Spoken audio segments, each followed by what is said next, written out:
Latest news updates కోసం ఇప్పుడే download చేసుకోండి media effects app.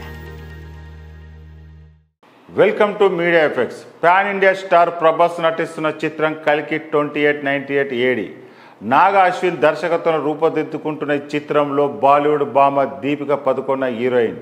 Big B Amitabh Bachchan అశ్వత్థామగా నటిస్తుండగా లోకనాయకుడు కమల్ హాసన్ ప్రతినాయకుడి పాత్రను పోషిస్తున్నారు.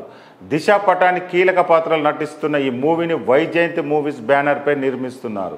ఈ మూవీ జూన్ 27 ప్రపంచవ్యాప్తంగా ప్రేక్షకుల ముందుకు రానుంది. ఈ నేపథ్యంలో చిత్ర బృందం ప్రమోషనల్ కార్యక్రమంలో వేగం పెంచింది. ఇప్పటికే ఫస్ట్ లుక్, టీజర్, బుజ్జిని పరిచయం ఇవన్నీ ఆకట్టుకున్నాయి. విడుదల తేదీ దగ్గర పడుతుండడంతో ట్రైలర్ను విడుదల చేసేందుకు చిత్ర బృందం కసరత్తు చేస్తుంది. ట్రైలర్ కోసం ప్రేక్షకులు ఎంతో ఆసక్తిగా ఎదురు చూస్తున్నారు. కాగా ట్రైలర్ను జూన్ 7న విడుదల చేయనున్నట్టు ఫిలిం నగర్ వార్తలు వినిపిస్తున్నాయి. అయితే దీనిపై చిత్ర బృందం ఎలాంటి అధికార ప్రకటన చేయలేదు. భారీ బడ్జెట్తో తెరకెక్కుతున్న ఈ సినిమాకి సంతోష్ నారాయణ్ సంగీతాన్ని అందిస్తున్నారు. ఈ చిత్రంపై ప్రేక్షకుల భారీ అంచనాలు ఉన్నాయి.